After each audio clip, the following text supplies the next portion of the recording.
আদি পুস্তকৰ 12 অধ্যায় 10 নম্বৰ পদ পঢ়িবলৈ লৈছোঁ। পাছে সেই দেশত আকাল হ'ল, আৰু আকাল অতিশয় ৰূপে বৃদ্ধি হৈ যোৱাত আব্ৰামে মিছৰ দেশত প্ৰবাস কৰিবলৈ নামি গ'ল। তেওঁ মিছৰ দেশত সোমাবলৈ ধৰোঁতে তেওঁৰ ভাৰ্যা চাৰিক ক'লে, চোৱা, তুমি যে সুন্দৰী তিৰোতা তাক মই জানো। এইকাৰণে মিছৰীয়াবিলাকে তোমাক দেখি তুমি মোৰ ভাৰ্যা বুলি মোক বধ কৰি তোমাক জীয়াই ৰাখিব। মিনতি কৰোঁ, তোমাৰ দ্বাৰাই মোৰ মংগল আৰু তোমাৰ পৰাই মোৰ প্ৰাণ ৰক্ষা পৰিবৰ নিমিত্তে তুমি মই তেওঁৰ ভনীয়েক বুলি ক'বা। প্ৰিয় বন্ধুসকল, আব্ৰাহাম এজন আত্মিক ব্যক্তি আছিল। ঈশ্বৰৰ আমন্ত্ৰণৰ প্ৰতি সঁহাৰি দি তেওঁ নিজৰ দেশখনক এৰি দিলে, তেওঁৰ পৰিয়ালবোৰক এৰি দিলে আৰু তেওঁৰ সকলো পুৰণি ৰীতি নীতি এৰি দি ঈশ্বৰে তেওঁলৈ প্ৰতিজ্ঞা কৰা প্ৰতিজ্ঞাৰ দেশখনৰ ফালে আগবাঢ়ি গ'ল আৰু এইদৰে কনান নামৰ অঞ্চল পালেগৈ। সেই অঞ্চলত আকাল পৰিছিল। ইয়াৰ আগতে বাইবেলত কেতিয়াও আকাল পৰা নাছিল। তেওঁ যি অঞ্চলত আছিল সেই অঞ্চলত আকাল পৰোঁতে, সমস্যা আহোঁতে আব্ৰামে কি কৰিব লাগিছিল? সমস্যাত পৰোঁতে তেওঁ ঈশ্বৰৰ ফালে চাব লাগিছিল। আপোনাৰ জীৱনতো সোঁৱে বাৱে আগে পিছে সকলো ফালে সমস্যাই আপোনাক ঘেৰি ধৰিব পাৰে। সমস্যাবোৰৰ বেহুত আপুনি যেতিয়া বন্দী হৈ পৰে তেতিয়া আপুনি কি কৰিব লাগে জানেনে? স্বৰ্গৰ ফালে চাব লাগে। ঈশ্বৰৰ ফালে মূৰ তুলি চাব লাগে। সোঁৱে চালে, বাৱে চালে, আগলৈ চালে, পাছলৈ চালে আপোনাক ভয় খুৱাব পৰা পৰিস্থিতিৰ জন্ম হ'ব পাৰে। চাৰিওফালে আপোনাৰ শত্ৰুবোৰে ঘেৰি ধৰি আপোনাৰ শান্তি নোহোৱা কৰিব পাৰে। আপোনাৰ চাৰিও দিশৰ পৰিস্থিতিবোৰে আপোনাৰ টোপনি হৰণ কৰিব পাৰে। এনেকুৱা পৰিস্থিতিত কি কৰিব লাগে? স্বৰ্গীয় সিংহাসনত বিৰাজমান ঈশ্বৰজনৰ ফালে ঘূৰিব লাগে। মোৰ আগত প্ৰাৰ্থনা কৰা, মই তোমাক উত্তৰ দিম। সংকটৰ সময়ত তুমি মোৰ আগত প্ৰাৰ্থনা কৰা। আমাৰ মাজত এতিয়া কোনোবা আছে নেকি সংকটৰ মাজেৰে গৈ থকা লোক, বেমাৰৰ মাজেৰে গৈ থকা লোক, আৰ্থিক অনাটনৰ মাজেৰে গৈ থকা লোক, অপমানৰ মাজেৰে যোৱা লোক, সকলো ফালৰ পৰা যাতনাত পৰি থকা লোক আছে নেকি? যদি আছে তেন্তে ঈশ্বৰে কোৱা মতে কৰিব লাগে। ঈশ্বৰে কি বুলি কৈছিল? সংকটৰ কালত মোৰ আগত প্ৰাৰ্থনা কৰা, মই তোমাক উদ্ধাৰ কৰিম। গীতমালা 50:15 পদ। মোৰ আগত প্ৰাৰ্থনা কৰা। ভাইসকল, ভনীসকল, সংকটৰ মাজেৰে গৈ আছে নেকি? অপমানৰ মাজেৰে গৈ আছে নেকি? নিন্দাৰ মাজেৰে গৈ আছে নেকি? আৰ্থিক সংকটত পৰিছে নেকি? বেমাৰ আজাৰৰ সমস্যাত পৰি আছে নেকি? তেন্তে শুনক, ঈশ্বৰৰ আগত প্ৰাৰ্থনা কৰক। তেওঁ আপোনাক নিশ্চয়েই উদ্ধাৰ কৰিব। নাজানো কিয় এদিন ৰাতি বৰ দুখত আছিলোঁ। মনত দুখ লাগি আছিল কাৰণে সোফাতে বহি আছিলোঁ। প্ৰাৰ্থনা কৰিবলৈকো মন যোৱা নাছিল। সেয়া এক ধৰণৰ ভেম দেখুওৱা নিচিনা। ঈশ্বৰৰ আগত ভেম কৰি ওলোটাকৈ মুখ কৰিছিলোঁ আৰু মই নজনাকৈয়ে মোৰ চকুৰ পৰা চকুপানী বৈ আছিল। বেছি সময় প্ৰাৰ্থনা নকৰিলোঁ। ঈশ্বৰৰ আগত ক্ৰন্দন নকৰিলোঁ। মোৰ মনৰ বেজাৰ মতে তেনেদৰেই সোফাৰ ওপৰতে এফালে মুখ কৰি শুই পৰিলোঁ। কিনো প্ৰাৰ্থনা কৰিছিলোঁ নাজানো, কিন্তু এটা কথা সঁচা, মোৰ মুখে কথা কোৱা নাছিল, কিন্তু চকুৱে কথা কৈছিল। মোৰ ঈশ্বৰে তাক দেখা পালে। যি বিষয়ে মই অন্তৰত দুখ পাই আছিলোঁ সেই বিষয়টো দ্বিতীয় দিনা সেই বেদনাটোক ঈশ্বৰে মহান আশীৰ্বাদ স্বৰূপ হ'বলৈ সলনি কৰিলে। মই বৰ আচৰিত হ'লোঁ। এয়া কি প্ৰভু? মনত যি অলপ চিন্তা আছিল সেই চিন্তাবোৰক চকুলোৰে আপোনাৰ আগত নিবেদন কৰাত আপুনি গলি গ'ল। আপুনি আচৰিত উত্তৰ দিলে। প্ৰিয়সকল, মোৰ প্ৰভু আশ্চৰ্যকাৰী। আপোনাৰ দুখ বেদনাবোৰ আন কোনেও বুজি নাপালেও আপোনাৰ সকলো কথা বুজি পোৱা এজন মহান পৰিত্ৰাণকৰ্তা মোৰ প্ৰভু যীশু খ্ৰীষ্ট দুখৰ মাজত আছে নেকি? মোৰ প্ৰভুৰ আগত প্ৰাৰ্থনা কৰক। আব্ৰাহাম, আকালৰ মাজত পৰিছা নেকি? নিজৰ ঈশ্বৰৰ আগত প্ৰাৰ্থনা কৰা। তেওঁৰ বিবেকে এইদৰে বাৰে বাৰে কৈছিল চাগৈ, তেওঁৰ বিবেকে সেইদৰে চেতনা দিছিল চাগৈ, কিন্তু নাজানো কি হ'ল। আব্ৰাহামে প্ৰাৰ্থনা নকৰিলে, আব্ৰাহামে ঈশ্বৰৰ আগত নিবেদন নকৰিলে, কিন্তু কি কৰিলে জানেনে? আব্ৰাহাম মিছৰ দেশৰ ফালে যাবলৈ ইচ্ছা কৰিলে। মিছৰ দেশে জগতখনক বুজায়। মিছৰ দেশখন সংসাৰৰ নিচিনা। আমি সংসাৰখনক ত্যাগ কৰিলেও, সংসাৰখনক ত্যাগ কৰি ঈশ্বৰৰ আজ্ঞামতে সম্পূৰ্ণৰূপে চলি আত্মিক যাত্ৰাত আগবাঢ়ি গৈ থাকিলেও নাজানো কিয় প্ৰায়েই এই মিছৰ এই সংসাৰখনে আমাক আকৰ্ষণ কৰিয়ে থাকে, তাৰ ফালে আহিবৰ বাবে আমন্ত্ৰণ কৰি থাকে। বৰ সহজতে আমি পিছলৈ ঘূৰি যাবলৈ চেষ্টা কৰি থাকোঁ। 430 বছৰ ইছৰাইলী লোকসকল মিছৰ দেশত আছিল, দাসস্বৰূপে আছিল। ঈশ্বৰে দয়া কৰি ইছৰাইলী লোকসকলক দাসত্বৰ বন্ধনৰ পৰা উদ্ধাৰ কৰি প্ৰতিজ্ঞাৰ দেশলৈ তেওঁলোকক আশ্চৰ্যকৰ পথেৰে যেতিয়া ঈশ্বৰে লৈ গৈ আছিল, শুনক, তেতিয়া কিমানবাৰ ইছৰাইলী লোকসকলে মিছৰৰ কথা আলোচনা কৰিছিল। আমি মিছৰলৈ ঘূৰি যাম, মিছৰৰ কথা আমাৰ মনত পৰিছে। মিছৰৰ পৰ্যাপ্ত অৱস্থা আৰু সুখ ভোগ মনত পৰিছে। মিছৰলৈ যাম, মিছৰ আমাৰ বাবে ভাল আছিল, আমি তাত ভালে আছিলোঁ, তাত আমি শান্তিৰে আছিলোঁ, তাতেই আমি সুখী আছিলোঁ। কিমান বাৰ যে ইছৰাইলী লোকসকলে মিছৰৰ কথা মনত পেলাই ঘূৰি যাব লাগে বুলি ইচ্ছা কৰিছিল। আজি আমাৰ মাজত কোনোবা আছে নেকি? পাপৰ পৰা ঈশ্বৰে আপোনাক পৃথক কৰিলে, পাপ স্বভাৱবোৰৰ পৰা ঈশ্বৰে আপোনাক উলিয়াই আনিলে, পাপৰ অঞ্চলৰ পৰা, পাপৰ পৰিস্থিতিৰ পৰা, পাপ কৰি থকা লোকসকলৰ পৰা, পাপেৰে ভৰা স্থানবোৰৰ পৰা ঈশ্বৰে আপোনাক পৃথক কৰিলে। তথাপি নাজানো কিয় সুযোগ পালেই ঘূৰি যোৱাৰ কথা চিন্তা কৰে। তেনেকুৱা ভাৱবিলাক আহিলে আকৌ এবাৰ সেই পাপে ভৰা স্থানবোৰলৈ, পাপ কাৰ্য কৰি থকা লোকসকলৰ মাজলৈ যাবলৈ ইচ্ছা কৰে। সেই পাপপূৰ্ণ কাৰ্যবোৰ আকৌ কৰিবলৈ ইচ্ছা কৰিছে। তেন্তে আপুনি কোন জানেনে? যেনেকৈ কুকুৰে লেতেৰাবোৰৰ ওচৰলৈ ঘূৰি যায়, তেনেকৈ ঘূৰি যোৱা স্বভাৱৰ লোক। মিছৰ দেশখনক এৰি অহা ইছৰাইলী লোকসকলে নাজানো কিয় বাৰে বাৰে পিছুৱাই যাবলৈ চেষ্টা কৰিছিল। শুনক বন্ধুসকল, বাৰে বাৰে পিছলৈ ঘূৰি যাবলৈ চিন্তা কৰি চেষ্টা কৰা লোকসকল আগবাঢ়িব পাৰিছিলনে? প্ৰতিজ্ঞাৰ দেশত খোজ দিব পাইছিলনে? তেওঁলোকে প্ৰৱেশ কৰিব নোৱাৰিলে। ঈশ্বৰে প্ৰতিজ্ঞা কৰা দেশখনত, গাখীৰ মৌজোল বোৱা দেশখনত ইজৰাইলী সেই লোকসকলে খোজ দিবলৈ নাপালে। কাৰণটো জানেনে? তেওঁলোকে বাৰে বাৰে পিছলৈ ঘূৰি চাইছিল। তেওঁলোকে পিছলৈ ঘূৰি চাইছিল। আমাৰ মাজত তেনেকুৱা আছে নেকি? বাৰে বাৰে পিছলৈ ঘূৰি চোৱা লোক আছে নেকি? এৰি অহা পাপ স্বভাৱবোৰ আকৌ আৰম্ভ কৰা লোক, এৰি অহা পাপপূৰ্ণ সংগতিবোৰ আকৌ আৰম্ভ কৰা লোক আছে নেকি? এৰি অহা অধাৰ্মিক উপাৰ্জনবোৰ, এৰি অহা সম্বন্ধবোৰ আকৌ আৰম্ভ কৰা লোক, এইদৰে ইচ্ছা কৰা, এইদৰে ভবা কোনোবা লোক আমাৰ মাজত আছে নেকি? সাৱধান, আপুনি প্ৰতিজ্ঞাৰ দেশখন হেৰুৱাই পেলাব। প্ৰতিজ্ঞা কৰোঁতা ঈশ্বৰজনক আপুনি হেৰুৱাই পেলাব। অনন্তকলীয়া নৰকলৈ যাবলৈ আপুনি চেষ্টা কৰি আছে। সেইদিনা লাখ লাখ লোকে প্ৰতিজ্ঞাৰ দেশত সোমাবলৈ নিজৰ খোজ আগবঢ়াইছিল, কিন্তু তেওঁলোকে বাৰে বাৰে পিছলৈ ঘূৰি চোৱা কাৰণে প্ৰতিজ্ঞাৰ দেশত সোমাব নোৱাৰিলে। আব্ৰাহাম, ঈশ্বৰে তোমাক প্ৰতিজ্ঞা কৰা দেশত তুমি আগবাঢ়ি গৈ খোজ দিব লাগিছিল। মিছৰৰ ফালেনো কিয় গৈ আছা? প্ৰশ্ন কৰকচোন। তেওঁৰ ওচৰত উত্তৰ নাই। সেইদিনা আব্ৰাহামে মনোনীত কৰা পথ, তললৈ নামি যোৱা পথ হ'ল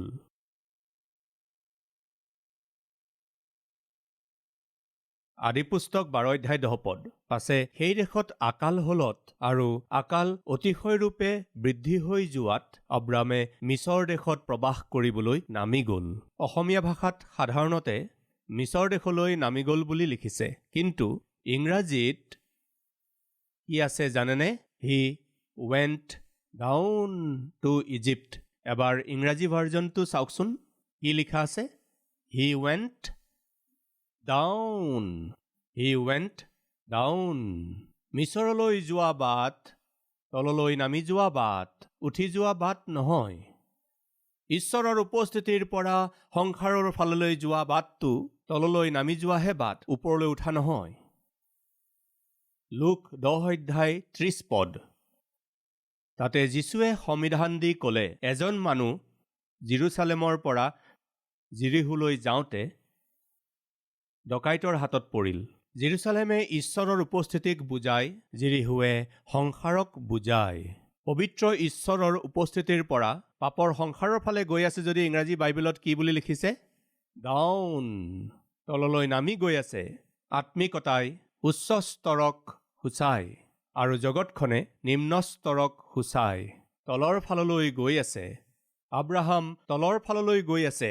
উত্তম পৰিস্থিতিৰ পৰা, ঈশ্বৰৰ উত্তম উপস্থিতিৰ পৰা সংসাৰৰ ফালে, পাপৰ ফালে, পাপপূৰ্ণ দেশৰ ফালে নামি গৈ আছে। জেৰুচালেমৰ পৰা এজন মানুহ তলৰ ফালে, জিৰিহোৰ ফালে গৈ আছিল। সংসাৰলৈ যোৱা সকলোৱেই তলৰ ফালে যোৱা বাটেৰে গৈ আছে। পাচনি কৰ্ম ৩ অধ্যায় ১ম পদ। ইয়াত আৰু এটা অদ্ভুত কথা লিখা আছে। কি লিখা আছে পঢ়ো আহকচোন। পাচনি কৰ্ম ৩ অধ্যায় ১ম পদ পঢ়ো আহকচোন। কোনো এদিন প্ৰাৰ্থনাৰ সময়ত অৰ্থাৎ ৩মান বজাত পিতৰ আৰু জোহন ধৰ্মধামলৈ গৈছিল। ধৰ্মধামলৈ, ঈশ্বৰৰ উপস্থিতিলৈ তেওঁলোক কেনেকৈ গৈছিল? চিৰিৰে উঠি গৈ আছিল। ঈশ্বৰৰ উপস্থিতি আপোনাক এখন উচ্চ স্থানলৈ লৈ যায়, ওপৰলৈ তোলে। ঈশ্বৰৰ উপস্থিতিৰ ওচৰলৈ, ঈশ্বৰৰ ওচৰলৈ যদি আপুনি আহি আছে, তেন্তে আপোনাক উন্নত কৰা হ'ব। যি পৰিস্থিতিত আছে তাৰ পৰা আপোনাক উচ্চ স্থানলৈ তোলা হ'ব। ভাই ভনীসকল, প্ৰতিদিনে আপুনি ঈশ্বৰৰ ওচৰলৈ চাপি যাব লাগে।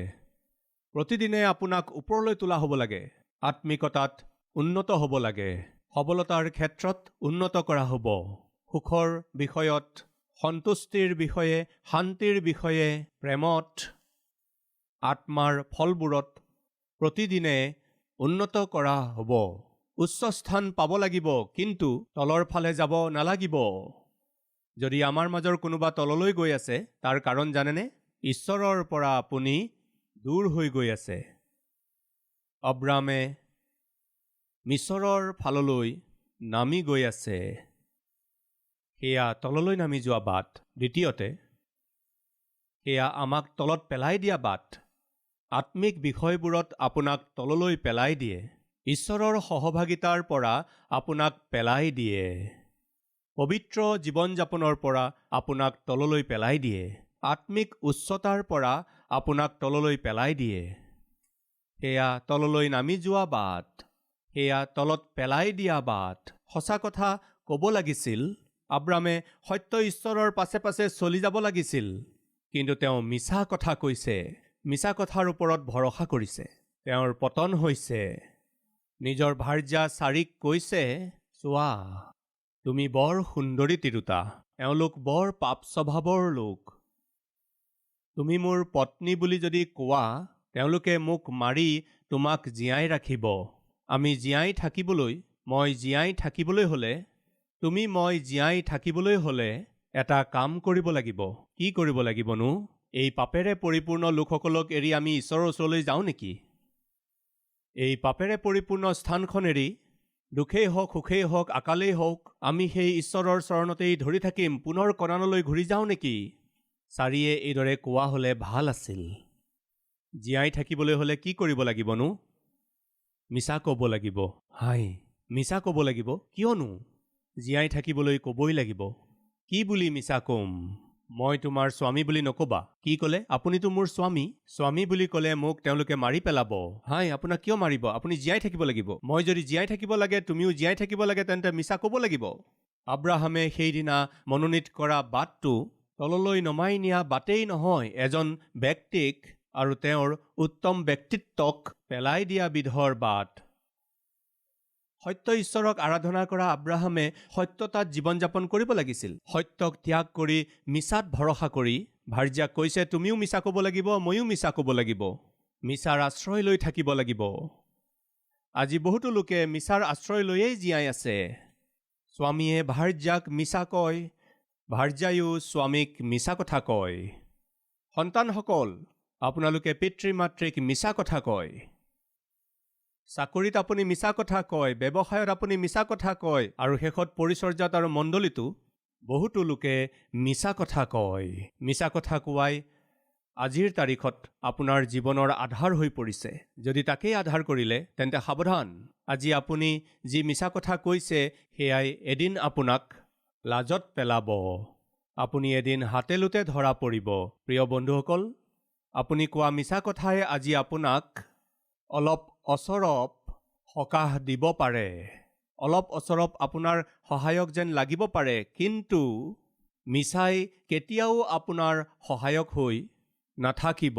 এদিন নহয় এদিন আপোনাক লাজত পেলাব, হাতেলোতে আপোনাক ধৰা পেলাব। এয়া তললৈ নামি যোৱা বাট, তলত পেলাই দিয়া বাট। আব্ৰাহামে ঈশ্বৰৰ ওপৰত নিৰ্ভৰ কৰি থাকিব লাগিছিল। তেওঁ কিমান তললৈ নামি গ'ল দেখিলেনে? এটা মিছা কথাৰ ওপৰত নিৰ্ভৰ কৰিলে। আব্ৰাহামে ঈশ্বৰৰ ওপৰত নিৰ্ভৰ কৰি নিজৰ পৰিয়ালৰ যত্ন ল'ব লাগিছিল, কিন্তু ঈশ্বৰক এৰি এটা মিছা কথাৰ ওপৰত ভৰসা কৰি পৰিয়ালৰ যত্ন ল'ব লগা হ'ল। তেনেকৈ পৰিয়ালটো চলাবলৈ বিচাৰিছে। হে স্বামী, আপোনাৰ পত্নী বুলি নকৈ ভনী বুলি কেনেকৈ ক'ম? ক'বই লাগিব। কিয়নো জীয়াই থাকিবলৈ ক'বই লাগিব। ঠিক আছে বাৰু, আপুনি কোৱা মতে মই মিছা কথা ক'ম। আব্ৰাহামে সেইদিনা মনোনীত কৰা বাটটো কেৱল তললৈ নমাই নিয়া বাটেই নহয়, কেৱল তলত পেলাই দিয়া বাটেই নহয়, সেয়া মন্দ লোকসকল থকা ঠাইলৈ যোৱা বাট, মিছৰলৈ যোৱা বাট, মন্দ লোকসকললৈ যোৱা বাট, অধৰ্মী লোকসকললৈ যোৱা বাট, দুষ্টতাৰে পৰিপূৰ্ণ বাট। সেইকাৰণে ঈশ্বৰে যিচয়া ভাৱবাদীৰ পুস্তকত কৈছে 30 আৰু 31 অধ্যায়ত, মোক নুসুধাকৈ, মোৰ ইচ্ছা নজনাকৈ মিছৰৰ আশ্ৰয় লোৱা লোক শাপগ্ৰস্ত। মিছৰত ফৰোনৰ আশ্ৰয়ত থাকিলে লাজ লগা, নিন্দাজনক, অপমানজনক কথা হ'ব। ঈশ্বৰে কৈছিল, ঈশ্বৰৰ ওপৰত নিৰ্ভৰ নকৰি, ঈশ্বৰৰ পৰামৰ্শৰ ওপৰত নিৰ্ভৰ নকৰি, ঈশ্বৰৰ উপস্থিতিত প্ৰভু মই কি কৰা উচিত কওক, এই সমস্যাৰ কালত কওক মই কি কৰোঁ, এই কষ্টৰ সময়ত মই কি কৰিম, এই আৰ্থিক সংকটত কি কৰোঁ, এই বুলি ঈশ্বৰৰ উপস্থিতিত আঁঠু নোলোৱাকৈ আপুনি সংসাৰ আৰু সংসাৰৰ লোকসকলৰ ওপৰত, তেওঁলোকৰ আশাৰ ওপৰত নিৰ্ভৰ কৰিছে যদি শুনক, সেয়াই আপোনাৰ জীৱনটোক নাশ কৰি পেলাব। আপোনাৰ জীৱনক, আপোনাৰ পৰিয়ালক ধ্বংস কৰি পেলাব। আব্ৰাহামে সেইদিনা মনোনীত কৰা বাটটো ভাল বাট নাছিল। সেয়া তললৈ নামি যোৱা পতিত পথ, দুষ্টসকলৰ মাজলৈ যোৱা পথ আছিল। এহাল স্বামী স্ত্ৰীয়ে তম্বু তৰি যেতিয়া নিবাস কৰিছিল, এজন দুষ্টই আহি তেওঁলোকক সুধিছিল, কোন এই তিৰোতাজনী? কোন বুলি সুধিবলৈ কি আছেনো কওক? এটা জুপুৰিত, এটা তম্বুত দুজন স্বামী স্ত্ৰীয়ে নিবাস কৰি আছে, তেওঁলোকৰ ওচৰলৈ কিয় আহিব লাগে? তেওঁলোক দুজনৰ মাজত কি সম্বন্ধ তাক জানিবলৈ তেওঁলোকৰ কি প্ৰয়োজন? তিৰোতাজনী সুন্দৰী হ'লে সোধপোছ কৰিবই লাগিব নেকি? এজনী তিৰোতাক যদি সুন্দৰ দেখা গৈছে তেন্তে তেওঁৰ সোধপোছ কৰিবই লাগিব নেকি? অফিচত এজনী সুন্দৰী ছোৱালীয়ে আহি নতুনকৈ কামত জইন কৰিলে আপোনাৰ চকু নপৰাকৈ থাকিবনে? আপোনাৰ মুখ বন্ধ হৈ থাকিবনে? আপোনাৰ ভাৱনাবোৰ থিৰে থাকিবনে? সোধপোছ কৰিবই লাগিব। প্ৰথমতে কি সোধপোছ কৰিব? হ'লনে নাই? কিয় হাঁহিছে আপোনালোকে? হ'লনে নাই? বিয়া হৈ গ'ল নে নাই? আপোনাক সেই কথা কিয় লাগেনো বোপা? আপোনাৰতো ইতিমধ্যে বিয়া হৈ গ'ল নহয়। আপুনি ঘৰলৈ উভতি গ'লে পত্নীয়ে আপোনাৰ বেন বজাব। বাহিৰত আপুনি সিংহ হ'লেও ঘৰততো মেকুৰীহে আপুনি। আপোনাৰতো বিয়া হৈ গ'ল নহয়, প্ৰতিদিনে আপোনাৰ পত্নীয়ে বেন বজাই আছে নহয়। আপোনাকনো কিয় ক'ব লাগে সেই ছোৱালীজনীৰ বিয়াৰ বিষয়ে? নাজানো কিয় ইমান ইনকুৱাৰী। ক'ত বা থাকে? বিয়া হ'লনে নাই? হোষ্টেলত থাকে নে ভাড়া ঘৰত থাকে? তেওঁৰ ফোন নম্বৰটো বা কি? তেওঁৰ জাতি বা কি? ইমেইল আইডি বা কি? ইনষ্টাগ্ৰামৰ আইডি বা কি? মই সুধি লওঁ। তেনেকুৱা কোনোবা আছে নেকি ইয়াত?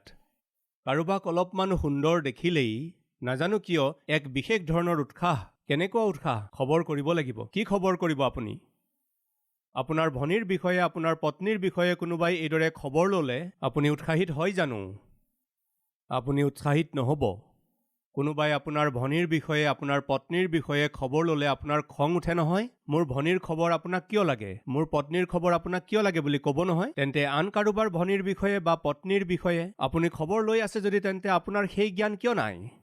কোনোবাই মোৰ ভনীৰ বিষয়ে মোৰ পত্নীৰ বিষয়ে খবৰ কিয় ল'ব বুলি খং উঠি যায় নহয়? খঙতে উত্তেজিত হৈ কঁপি উঠে নহয়? তেন্তে আপুনি আনৰ খবৰ কিয় ল'ব বিচাৰে? ইমানকণো আপোনাৰ জ্ঞান নাইনে? ওচৰ চুবুৰীয়াৰ কাৰোবাৰ ঘৰলৈ কোনোবা নতুনকৈ আহিলেই তেওঁ কোন হয়? আজি মই সুধিছোঁ ভাই ভনীসকল, আপোনালোকৰ মাজত কোনোবা এনেকুৱা আছে নেকি?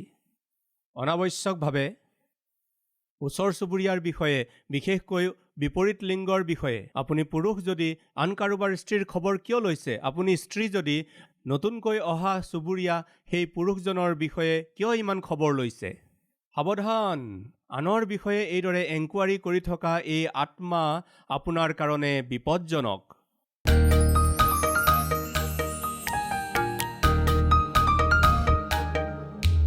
মহান প্ৰেমময় পবিত্ৰ পিতৃ ঈশ্বৰ আব্ৰাহাম আত্মিক ব্যক্তি আছিল, প্ৰাৰ্থনা কৰা ব্যক্তি আছিল, ঈশ্বৰৰ বেদী নিৰ্মাণ কৰা ব্যক্তি আছিল। কিন্তু আকালত পৰোঁতে, কষ্টত পৰোঁতে আপোনাৰ ইচ্ছাৰ ওপৰত নিৰ্ভৰ কৰাৰ পৰিৱৰ্তে ঈশ্বৰৰ ওপৰত নিৰ্ভৰ কৰিলে, বৰ হুৰামুৰাকৈ নিৰ্ণয় কৰিলে, ভুল সিদ্ধান্ত ল'লে। যি বাট মনোনীত কৰিব নালাগিছিল তাকেই মনোনীত কৰিলে, নিম্নমানৰ বাট। সেয়া উচ্চ স্তৰলৈ যোৱা বাট নাছিল, সেয়া পতনৰ পথ আছিল, সেয়া দুষ্টসকলৰ ওচৰলৈ যোৱা বাট আছিল। আপোনাৰ ইচ্ছা নজনাকৈয়ে, আপোনাৰ আঁচনিক গ্ৰহণ নকৰাকৈ আব্ৰাহামে মনোনীত কৰা সেই বাটত কিমান যে কষ্ট, কিমান যে অপমান, কিমান নিন্দা আছিল। পিতা আব্ৰাহামৰ সিদ্ধান্তই সেইবোৰ লৈ আহিল। আব্ৰাহামৰ নিচিনা ব্যক্তিয়েই ইমান ভয়ানক বিপদৰ মাজেৰে যাব লগা হৈছে যেতিয়া আমি কেনেকৈ বাচি যাম পিতা? আপোনাৰ ইচ্ছাৰ বিৰুদ্ধে জীয়াই থাকি সিদ্ধান্ত লৈ থাকিলে আমি কেনেকৈ সাৰিম? বৰ সাৱধান বাণীৰে পৰিপূৰ্ণ এই বাৰ্তা আজি আপুনি আমাক দিছে। সেইবাবে সাৱধানতাৰে চলা জীৱন এটা আমাক দিয়ক। যীশুৰ নামত মাগিছোঁ হে পিতা, আমেন। हमारा address Calvary, post box number 30, Kukatpally, Hyderabad 72।